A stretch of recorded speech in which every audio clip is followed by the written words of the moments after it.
জাতীয়তাবাদ আপনাকে বেহেস্ত প্রমিস করে, কিন্তু আপনি যে আপনার বানানো দোজখে এখনই আছেন এই সত্য স্বীকার করতে শেখায় না।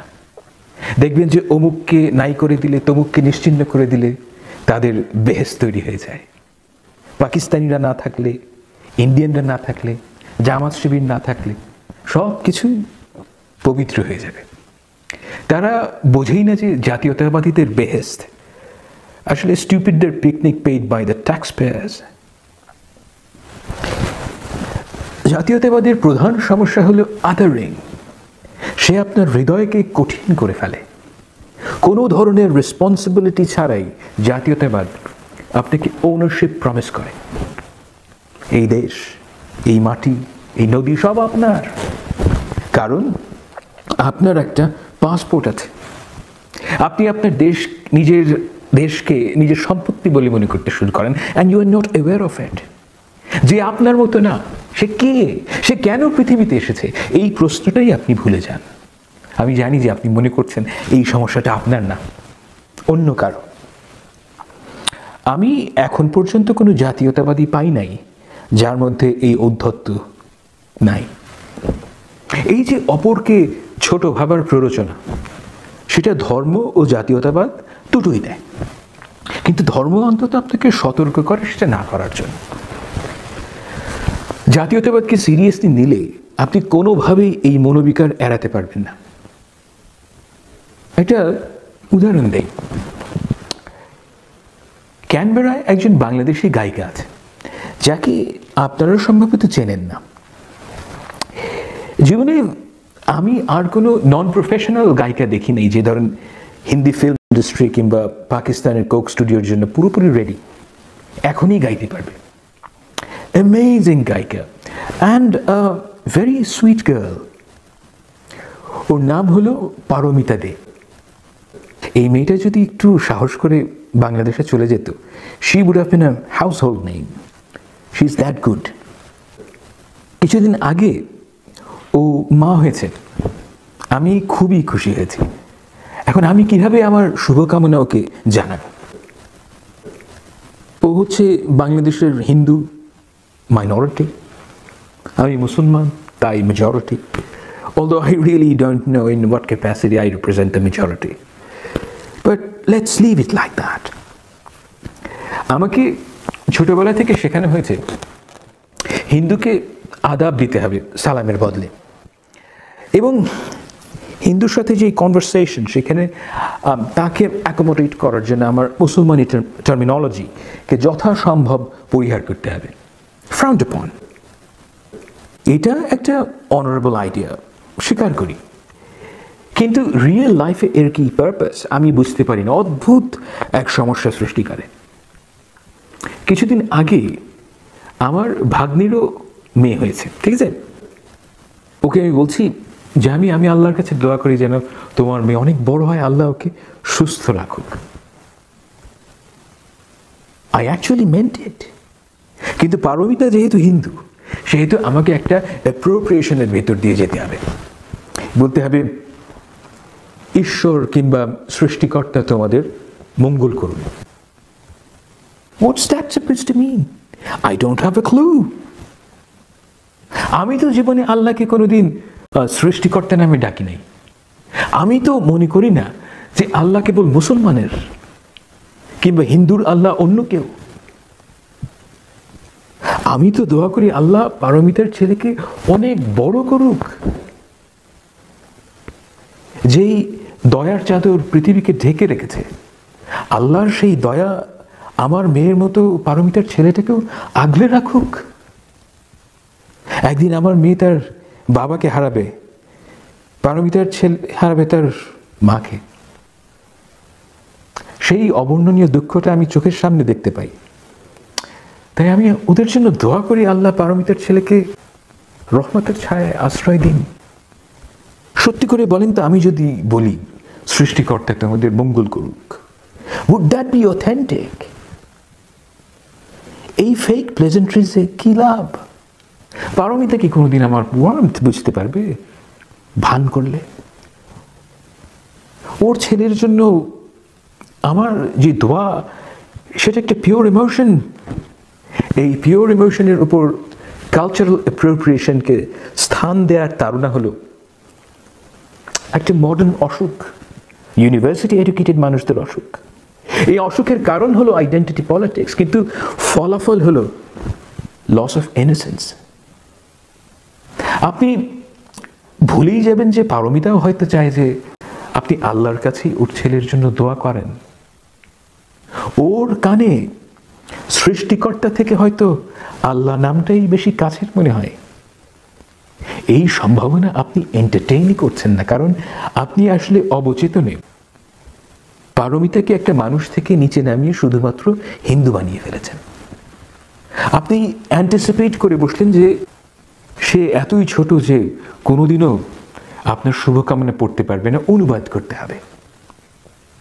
সে আপনার মনটা পড়তে পারবে না, শুধু ভদ্রতা পড়তে পারবে। কালচারাল অ্যাপ্রোপ্রিয়েশনের ভয়ানক দিক হলো আপনি নিজেকে খোয়াই দিবেন। আপনাকে একটা গ্রুপে, একটা ক্লাসে বিলং করতে হবে। আপনি মানুষকে একটা আইডেন্টিটির বাই প্রোডাক্ট হিসেবে দেখা শুরু করবেন। আপনি যে আছেন সেই নিশ্চয়তা আপনি ফিল করবেন না আপনার গ্রুপ আপনাকে ভ্যালিডেট না করলে। বাংলাদেশে এই অবস্থা তৈরি হয়েছে বাঙালি জাতীয়তাবাদের অভিভাবকত্বে। দ্যাটস রাইট, বাঙালি জাতীয়তাবাদ আপনার ইরিভার্সিবল ক্ষতি করেছে। আপনার নিজের সাথে যে বোঝাপড়া, সেখানে আপনি বাঙালি ও মুসলমান এই দুইটা বিষয়কে কিভাবে অ্যাকোমোডেট করবেন, দেখেন সেটা আপনার নিজের জার্নি। কিন্তু ম্যাক্রো ডোমেইনে আপনি কিভাবে ইন্টারাক্ট করবেন সেটা একটা গুরুত্বপূর্ণ আলোচনার বিষয়। কিভাবে একে অন্যের সাথে সহিভাবে ডিল করতে হয়। দেখেন আমরা কেউই সেটা জানি না। আমরা জানি না কোন পরিস্থিতিতে কে কিভাবে রিয়্যাক্ট করবে। We are all confused at different levels. আমাদের দরকার মিউচুয়ালি এগ্রিড নর্মস। এখন আপনি যদি হাইলি কনসিয়েন্সিয়াস এবং চিন্তাশীল মানুষ হন, আপনার কোনো মোরাল কোডের প্রয়োজন হবে না। কিন্তু কোনো সমাজের বেশিরভাগ মানুষ আসলে চিন্তা করে না। They just want to feel good and pretend this feeling good is a proxy for thinking. এই সংখ্যাগরিষ্ঠের একটা মোরাল কোড দরকার। দয়া করে মোরাল কোড বলতে হালাল হারাম বুঝবেন না। It's far more deeper than that. সাগর পাড়ের একটা লাইট হাউসের কথা চিন্তা করেন। লাইট হাউস আপনাকে ন্যাভিগেট করার জন্য যথেষ্ট ইনফরমেশন দেয় না, একেবারেই না। কিন্তু আপনাকে এতটুকু ইঙ্গিত দেয় যে কোথায় যেতে হবে, অ্যাটলিস্ট কোথায় গেলে আপনার সর্বনাশ হবে না। আপনি যদি মুসলমান হয়ে থাকেন, কোনো বইয়ে পড়েছেন যে বেস্টিয়ালিটি মানে পশুর সাথে যৌনতাকে ইসলাম নিষিদ্ধ করেছে? আমার মনে হয় আপনি পড়েন নাই। কিন্তু আপনার কানে কেউ বলেন না যে ইসলামে বেস্টিয়ালিটি নিষিদ্ধ? কে বলে? বলছে আপনার মোরাল কোড। কেন বলছে? কারণ ইসলাম সম্বন্ধে অনেক কিছু জানার পর আপনার মনে হয়েছে, আপনার মনে একটা আইডিয়া এসছে যে ইসলাম এটাকে নিষিদ্ধই করবে। মোরাল কোড কিছুটা এই ধরনের বিষয়। It is never sufficient on its own, কিন্তু আপনাকে বেশিরভাগ সময় এই ইঙ্গিত দিতে পারে যে কি করাটা চলনসই হবে। এখন পৃথিবীতে আপনি যে সমাজেই যান, একটা অদ্ভুত ব্যাপার লক্ষ্য করবেন। সমাজ চালু রাখতে মানুষ এমন সব কাজ করে যেখানে আসল লক্ষ্য থেকে তার বাই প্রোডাক্ট বেশি গুরুত্বপূর্ণ। রজার স্ক্রুটন খেয়াল করেছিলেন এই বিষয়টা। পৃথিবীর প্রত্যেকটা সমাজে এই জিনিস আপনি দেখতে পাবেন। আমরা যখন ছোট ছিলাম, ছেলেদের মধ্যে একটা নিয়ম ছিল যে আমার বন্ধুর প্রেমিকা আমার জন্য নো গো জোন। আমি তাকে ফোন দিব না, আমি তার সাথে একলা দেখা করব না। বলতে পারেন যে এটা হলো ওই বয়সী ছেলেদের একটা অনার কোড। এখন এই যে আমার অনার কোড, এতে আমার বন্ধুর প্রেম কি গহর বাদশাহ বানেসাপুরের মতো অক্ষয় প্রেম হয়ে গিয়েছিল? 6 মাসের থেকে নেই ভাই।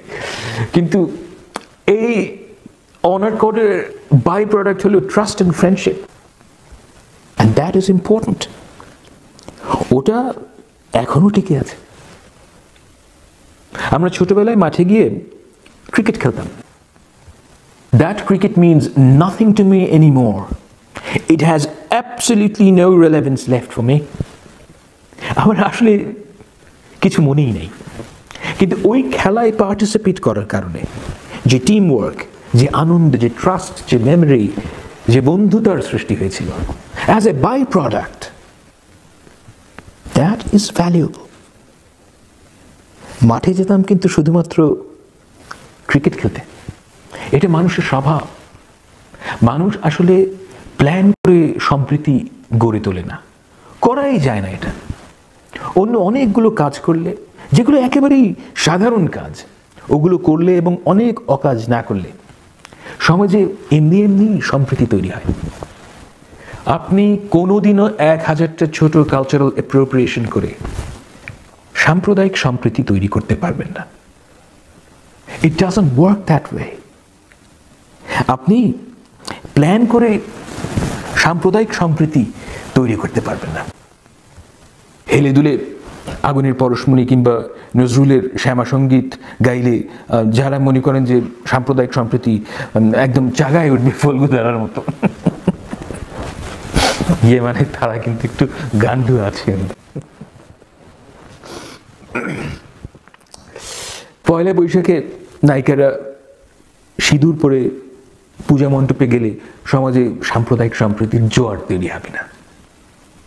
ইনস্টাগ্রামে মিলিয়ন লাইকের কারণে আপনি যে মনে করছেন যে সমাজ একেবারে বদলে গেল, সেই লাইকগুলো সম্ভবত গলার নিচে যা আছে সেজন্য পড়েছে, ওপরের জন্য না।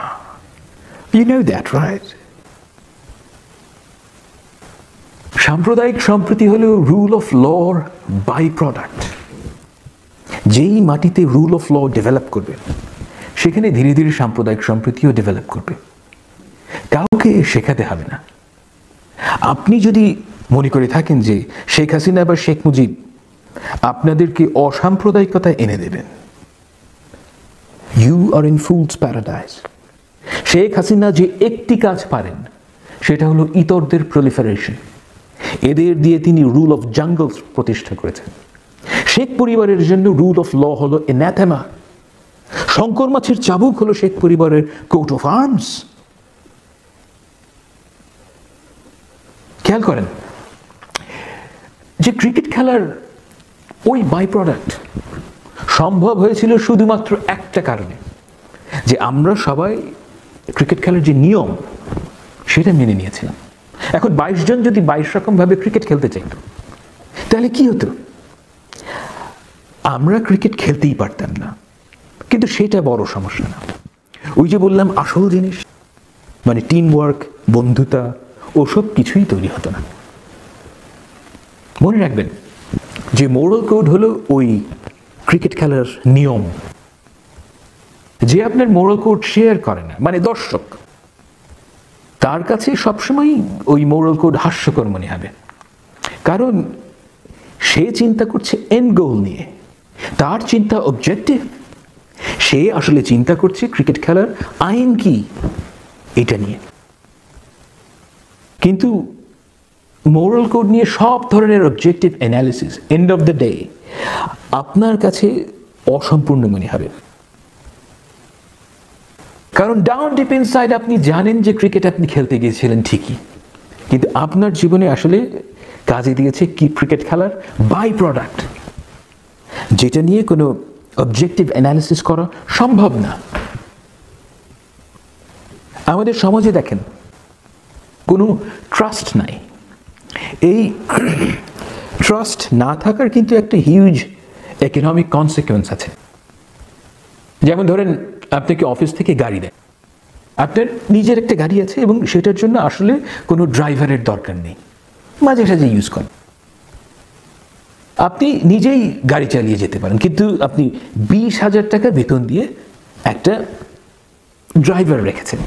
কারণ রেস্টুরেন্টে গাড়িটা পার্ক করে ভেতরে খেতে গেলে অনেকেই আপনার গাড়িটাকে নিজের গাড়ি মনে করবে, মানে তারপর আবার জয় বাংলা বলবে। আপনি খেয়ালই করেন নাই যে আপনি আসলে কোনো ড্রাইভার এমপ্লয় করেন নাই, আপনি এমপ্লয় করেছেন একজন গাড়ির দারোয়ানকে, যে গাড়ি চালাতে পারে। এই যে আপনার পকেট থেকে 20,000 টাকা চলে যাচ্ছে প্রতি মাসে, এটা হলো সমাজের ট্রাস্ট না থাকার কাফারা। এবং বাংলাদেশের ইকোনমির খুব বড় একটা অংশ আসলে নির্ভর করে আমাদের মিউচুয়াল ডিস্ট্রাস্টের ওপর। যেহেতু দেশের সব নাগরিকই অপর নাগরিককে চোর মনে করে, সেহেতু প্রায় সব ম্যানেজারিয়াল রোলে খুব বড় একটা দায়িত্ব হলো দারোয়ানি করা। যেই কাজ 2 জনে করা যায়, সেই কাজ করতে আমরা 6 জনকে নিয়োগ দিই। কারণ এখানে ইমপ্লিসিট অ্যাজাম্পশন হলো যে 2টি দারোয়ান থেকে 6টি দারোয়ান ভালো। এই দেশের প্রতিটি আইন, প্রতিটি পলিসি লেখা হয় চোরদেরকে এক্সপ্লিসিটলি সুবিধা দেওয়ার জন্য, নয়তো চুরি আটকানোর জন্য। আপনি সবার চুরি আটকে দেন, 3 সপ্তাহের মধ্যে এই দেশে মিলিটারি কু হবে, সশস্ত্র বিপ্লব হবে, রাস্তায় খুনাখুনি হবে। I am telling you. Awami ও সরকারি কর্মচারীদেরকে যদি চুরি করতে না দেওয়া হয়, 3 সপ্তাহের মধ্যে পুরো দেশ অচল হয়ে যাবে। পুরো দেশের ইকোনমিক অ্যাক্টিভিটির প্রাণ ভোমরা হচ্ছে গিয়ে চুরি। এই দেশের বিশাল সংখ্যক মানুষ কেন বেতন পান এ সম্বন্ধে কারো কোনো ধারণাই নেই। তারা তো কাজ করার জন্য বেতন পান না ভাই, তারা বেতন পান কারণ বেতন না পেলে আসলে চুরির ওপর আপনার নিরবিচ্ছিন্ন অধিকার তৈরি হয় না। যার বেতন যত বেশি, তার চুরি করার অধিকার তত বেশি। যিনি সবচেয়ে বেশি বেতন পাবেন, তিনি সবচেয়ে বেশি চুরি করতে পারবেন। বাঙালি এভাবেই তার প্রাণীর নেতাকে সম্মান জানায়। খেয়াল করেছেন কিনা জানি না, বেতন জিনিসটাই হচ্ছে গিয়ে আপনার চুরি করার পারমিট।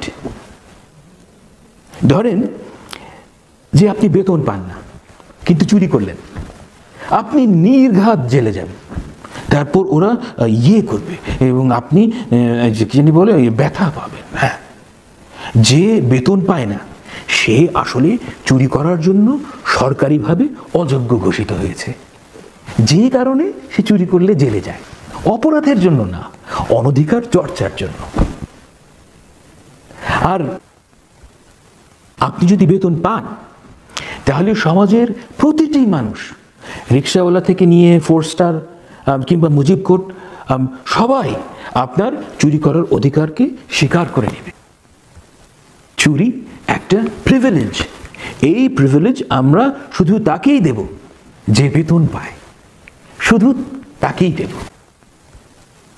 যে সবচেয়ে বেশি বেতন পাবে সে তেল, নদী, রাষ্ট্রীয় সম্পদ, ভোট সব কিছু চুরি করতে পারবে। তো আমাদের সমাজে ট্রাস্ট কেন নাই? কারণ 22 জন 22 ভাবে ক্রিকেট খেলতে চেয়েছিল, যার ফলে সেটা বাংলাদেশ হয়ে যায়। মোরাল কোডের এনিগমা হলো ঠিক এখানে। সাফিসিয়েন্ট নাম্বার অফ পিপল এই কোড মানা শুরু করলে বাই প্রোডাক্ট কি হবে এটা কখনোই প্রেডিক্ট করা সম্ভব না। আপনি 7th সেঞ্চুরি আরেবিয়াতে গিয়ে প্রফেটের যে কম্প্যানিয়ন সাহাবা, তাদেরকে যদি বলেন যে আগামী 200 বছরের মধ্যে অ্যাস্ট্রোনমিতে একটা রেভলিউশন আসবে এবং সেটা করবে মুসলমানরা, আমার মনে হয় না তাদের একজনও এটা কল্পনা করতে পারবেন। কেন? নামাজ রোজার জন্য মুসলমানের খুবই অ্যাকুরেট সময় জ্ঞান লাগে, তার উপর কোরআনে বারবার উপরের দিকে তাকানোর তাগাদা দেওয়া হয়েছে। প্রথম দিকের মুসলমানরা তাই মেটিকুলাসলি হেভেনলি বডিজের রেকর্ড কিপিং শুরু করেন। এর ফলাফল কি? আশ্চর্যজনক। আজকের পাকিস্তানের ইসলামাবাদের কাছে একটা পাহাড়ের ওপর নন্দানা ফোর্টে গিয়ে আল বেরুনি অ্যাস্ট্রোলেব দিয়ে দিগন্ত রেখার সাথে অ্যাঙ্গেল মাপলেন, দিগন্ত রেখা, এবং অঙ্ক করে পৃথিবীর পরিধি বের করলেন উইথ অ্যামেজিং অ্যাকুরেসি। নাসিরউদ্দিন তুসির ম্যাথমেটিক্যাল মডেলিং ছাড়া নিকোলাস কোপারনিকাসের হিলিওসেন্ট্রিক মডেলিং অসম্ভব ছিল। দেখেন যে এই ডেভেলপমেন্টগুলো রসুলের সময় প্রেডিক্ট করা অসম্ভব ছিল। এটাই হলো মোরাল কোডের এনিগমা। আপনি প্রেডিক্ট করতে পারবেন না। The magic happens only when sufficient number of diverse people interact. আমরা যেটাকে সামাজিক মূল্যবোধ বলি সেটা হলো আমাদের পূর্বপুরুষের মোরাল কোডের, তাদের পার্থিব আচরণের বাই প্রোডাক্ট। আপনারা যারা পড়াশোনা করেন তাদেরকে আমি এডমন্ড বার্কের রিফ্লেকশনস পড়ার পরামর্শ দেব। This guy was an absolute genius. East India কোম্পানির নির্বিচার লুটপাট নিয়ে সবার আগে যারা প্রতিবাদ করেছিলেন তার মধ্যে এডমন্ড বার্ক সম্ভবত সবচেয়ে গুরুত্বপূর্ণ ব্যক্তি ছিলেন। ওয়ারেন হেস্টিংসকে ইমপিচ করেছিলেন তিনি। উনি ফ্রেঞ্চ রেভলিউশনের সমসাময়িক এবং এই বইয়ে তিনি ফ্রেঞ্চ রেভলিউশনের ক্রিটিক করেছিলেন।